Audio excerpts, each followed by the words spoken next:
আমার সেই গল্পটা এখনো শেষ হয়নি, শোনো। পাহাড়টা, আগেই বলেছি, ভালোবেসেছিল মেঘকে।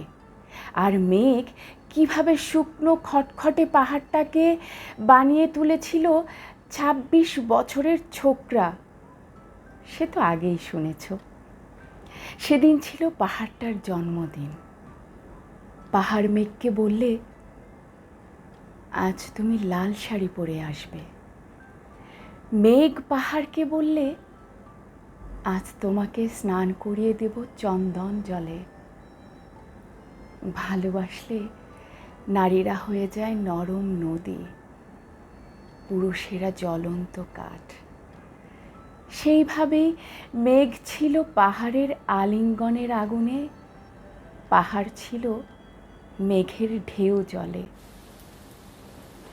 হঠাৎ আকাশ জুড়ে বেজে উঠল ঝড়ের জগঝম্প।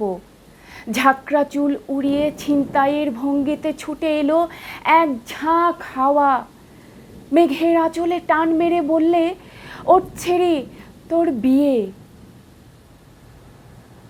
এখনো শেষ হয়নি গল্পটা। বজ্রের সঙ্গে মেঘের বিয়েটা হয়ে গেল ঠিকই, কিন্তু পাহাড়কে সে কোনো দিনই ভুলতে পারল না। বিশ্বাস না হয় তো চিরে দেখতে পারো পাহাড়টার হাড় পাঁজর, ভিতরে থই থই করছে শত ঝর্ণার জল।